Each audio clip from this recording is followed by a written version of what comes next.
Iran's foreign minister Javad Zarif granted CNN an interview following Trump's decision to assassinate Iran's top military commander.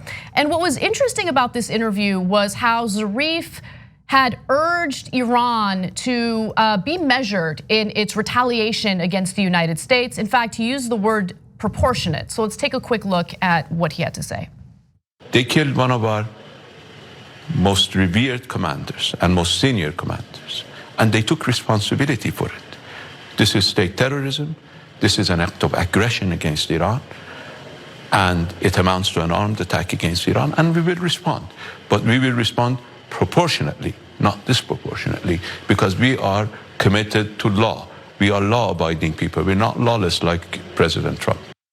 So one other thing to note is that the Iranian government is also urging that its military stay away from American journalists, tourists, American people in general who are not anything other than civilians, right? So they're not planning on targeting Americans, but they want proportionate retaliation for what Donald Trump did. Look, this is gonna, if they do that, unfortunately, it will further escalate this situation, I think, to a full-blown war, because Trump isn't gonna respond proportionately. Trump isn't gonna sit back. In fact, he's threatened to bomb their cultural sites. He walked that statement back a little bit today, but he's a wild card. You don't know what he's gonna do, and he's incredibly unpredictable. In fact, he said he would do disproportionate response, because why not violate several international laws while we can? Why don't we want him to violate international law? Just because we think it's the right thing to do? Yes, it is the right thing to do, but mainly because then we can enforce that law on other nations. If we ourselves violate international law, when the Taliban blows up cultural sites, we have no leg to stand on.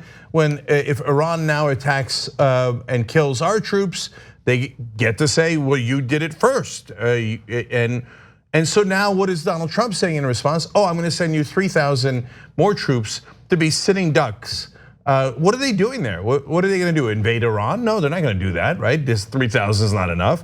So what are they gonna protect Iraq? Iraq wants us to leave because we also murdered military leaders connected to Iraq.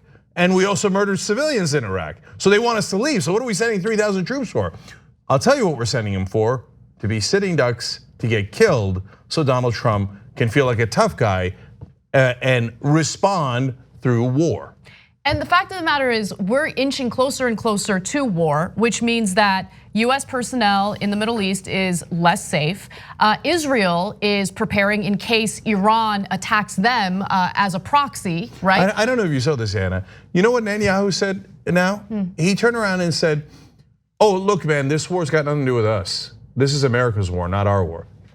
It's amazing. After you pushed us to do this for year after year after year, now he has the nerve to turn around and say, oh, you should attack America, not us. We don't have anything to do with it. No, look, honestly, none of that surprises me. And look, the Israeli government is one thing, but what everyone should be concerned about is the people of Israel. They are put in harm's way as a result of our actions. US personnel and military abroad, they're put in harm's way as a result of what Donald Trump did. There was no thought of strategy, no thought of repercussions. And what I also found interesting about Zarif's interview with CNN is he asked a question that I think all Americans who are considering supporting this war should ask themselves. Take a look.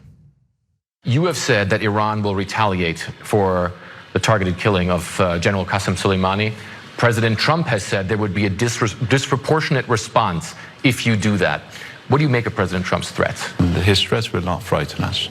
But what he's showing something, he's showing to the international community that he has no respect for international law, that he is prepared to commit war crimes, because attacking cultural sites is a war crime. In this disproportionate response is a war crime. But he doesn't care, it seems, about international law. But has he made US more secure? Do Americans feel more secure? Are Americans welcome today in this region? Do they feel welcome?